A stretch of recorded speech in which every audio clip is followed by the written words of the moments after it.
magluluto tayo ngayon again ng tinola. At umpisahan ko ng isa.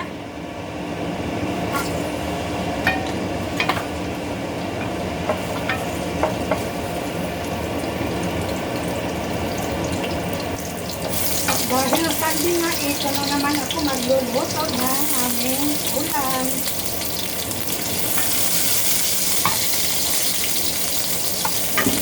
Titimula tayo sabaw dahil medyo malamig ang panahon, kaya masarap ang magsabaw naman. Ayan.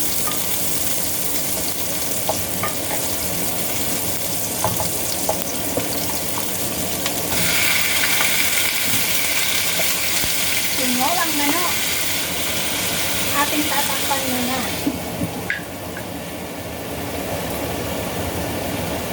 Mabalikan natin.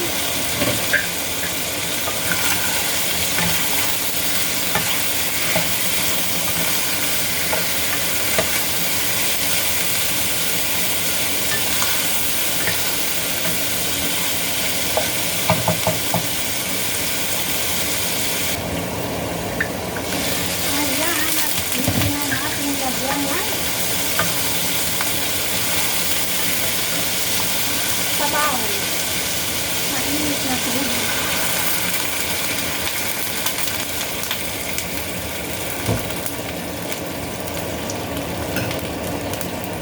Tingnan ko maisa. Kasadupat kilogram. Ay, nakakot. Adik ko. Ayan. At nilagyan natin ng paminta.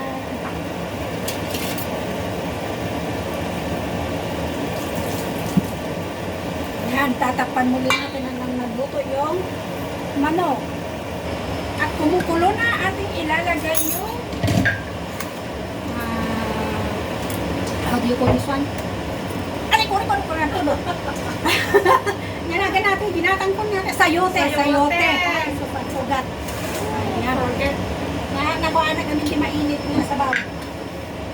Ayan, papalam.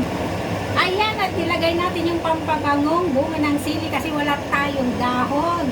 Sarap sana kung may dahon ng sili. Ayan. Luto na siya. Buboil na lang and then it's ready to eat. Maraming salamat muli. Ay, ito try ko pa. Ito pala natin kuman. Ayan, titikman natin. Kung tama ba yung lasa.